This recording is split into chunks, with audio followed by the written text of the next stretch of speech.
जय हिंद। नमस्कार दोस्तों। पूरे 400 वर्षों तक दक्षिण पूर्वी एशिया के गहन जंगल मनुष्य की आंखों से एक ऐसा रहस्य छिपाए रहे जिसे आज अंकोर वाट के नाम से जाना जाता है। कंबोडिया के मध्यवर्ती मैदानों में अंकोर की सभ्यता के खंडर खड़े हुए हैं जो एक ऐसी सभ्यता के प्रतीक हैं जो हिंदू संस्कृति से बेहद प्रभावित थी। अपने देवता रूपी राजाओं के नेतृत्व में कई शताब्दियों तक अंकोर वासियों ने प्रकृति का मुकाबला किया और उसे नियंत्रित करना सीखा। उन्होंने जल व्यवस्था पर आधारित एक राज्य को जन्म दिया जिसकी तात्कालिक उन्नति और वैभव का अनुमान आज भी आंखें चौंधिया देने के लिए पर्याप्त है। परंतु इस खोज के साथ एक प्रश्न भी जुड़ा हुआ है कि इस सभ्यता के निवासी इसे क्यों छोड़ गए और कहां चले गए। आइए जानते हैं इस प्रसंग में।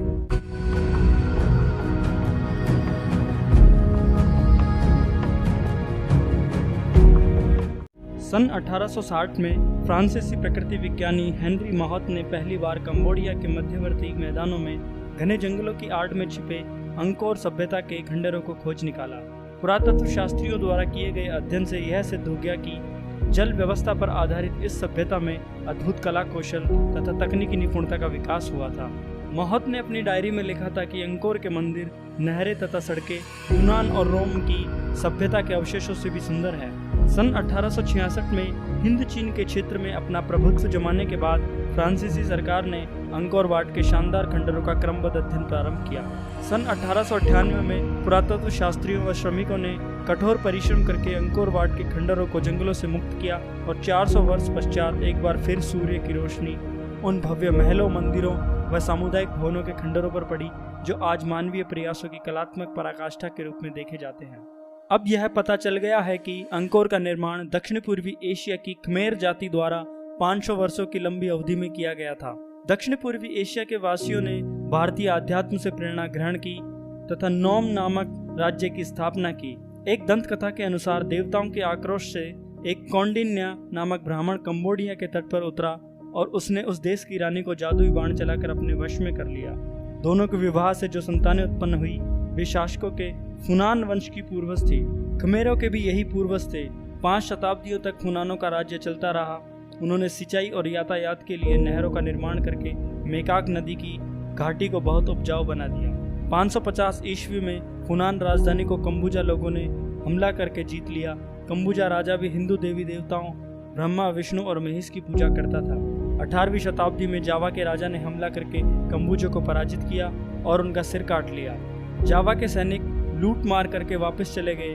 802 ईस्वी में पहला महान कंबोडियन राजा जयवर्मन द्वितीय गद्दी पर बैठा जिसके वंश ने लगभग 600 वर्षों तक राज्य किया। जयवर्मन एक कुशल प्रशासक व सेनापति था।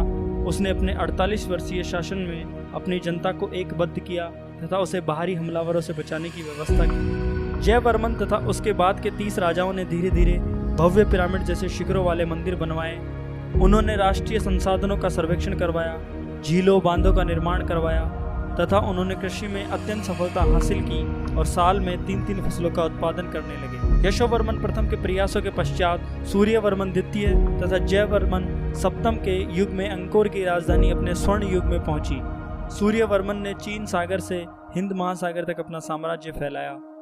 उसी के जमाने में खमेर कलाकारों ने मंदिरों के शानदार गुंबद बनाए।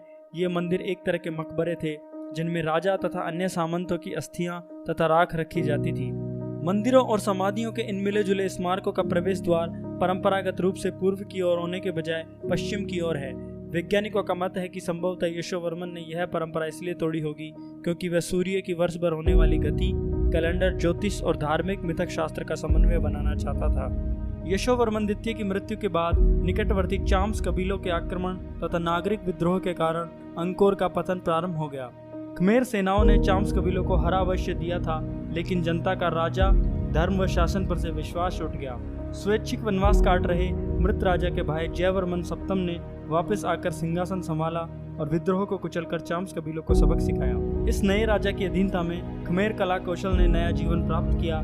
जयवर्मन सप्तम ने अंकोर शहर का पुनर्निर्माण कराया तथा शहरों की दीवारों की लंबाई लगभग 10 मील तक बढ़ा दी। अपने माता पिता की स्मृति में जयवर्मन ने तोप्रोहम तथा प्रिया खान के भव्य मंदिर बनवाए। शहर के पहले से बने मंदिरों का भी जयवर्मन ने विस्तार करवाया। बाद में बौद्ध प्रभाव के अंतर्गत बने मंदिरों, 102 अस्पतालों व 121 हॉस्टलों के निर्माण का श्रेय भी इसी महान राजा को जाता है। इनमें सबसे विशिष्ट स्मारक है बेयन का मंदिर। इस मंदिर की वास्तुकला इतनी विचित्र है कि वह विद्वानों को भी भ्रमित कर देती है। जयवर्मन सप्तम का विशालकाय मुस्कुराता हुआ चेहरा इस मंदिर के प्रत्येक स्तंभ के चारों कोनों पर बना हुआ है। यह मंदिर जयवर्मन ने स्वयं अपने लिए बनवाया। साल 1431 में सियामी आक्रमणकारियों ने अंकोर की फौजों को पराजित कर दिया।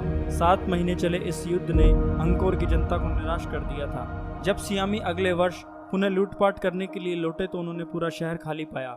लगभग 10 लाख से अधिक अंकोरवासी अपने पौराणिक शहर को छोड़कर जा चुके थे।